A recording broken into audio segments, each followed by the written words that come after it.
নারায়ে তাকবীর, নারায়ে তাকবীর। দিন ইসলাম, দিন ইসলাম। ফিলিস্তিন, ফিলিস্তিন। আল কুদুস, আল কুদুস। ফিলিস্তিন, ফিলিস্তিন। আল কুদুস, আল কুদুস। আমার ভাই শহীদ কেন? জাতিসংঘ জবাব চায়।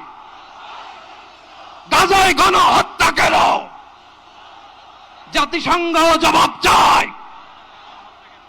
আমি যা বলি আমার সাথে আওয়াজ করে ইংরেজিতে স্লোগান ধরুন, free free Palestine, free free Palestine, free free Al আকসা।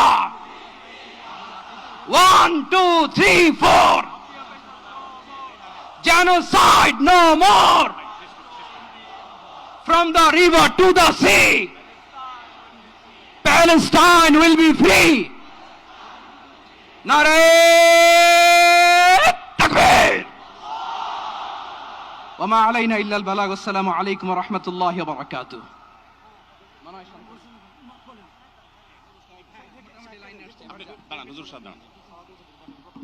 সময়ত উপস্থিতি, আমরা শুধুমাত্র আপনাদেরকে শান্ত করবার জন্য কিছু স্লোগান দেওয়ার চেষ্টা করেছি। আমি এই মুহূর্তে মঞ্চে ডেকে নিচ্ছি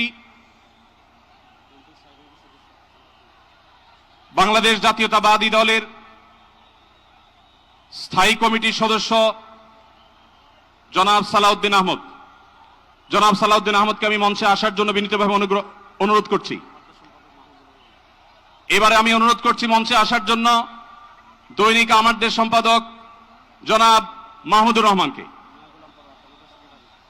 এবার আমি অনুরোধ করছি মঞ্চে আসার জন্য বাংলাদেশ জামাত ইসলামীর সেক্রেটারি জেনারেল অধ্যাপক মিয়া গোলাম পরোয়ার। এবারে আমি মঞ্চে ডেকে নিচ্ছি ইসলামী আন্দোলন বাংলাদেশের নায়েবে আমির মুফতি ফয়জুল করিম হাফিজাহুল্লাহকে বিনীতভাবে মঞ্চে আসার জন্য হুজুরকে অনুরোধ করছি।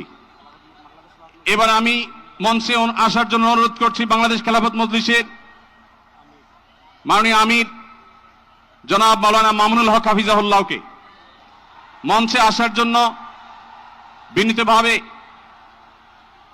অনুরোধ করছি। জনাব মাহমুদুল হাসান সোহাগকে মঞ্চে আসার জন্য বিনীতভাবে অনুরোধ করছি। জনাব লতিফুল ইসলাম শিবলিকে মঞ্চে আসার জন্য বিনীতভাবে অনুরোধ করছি। প্রফেসর মুখতার আহমদকে মঞ্চে আসার জন্য অনুরোধ করছি।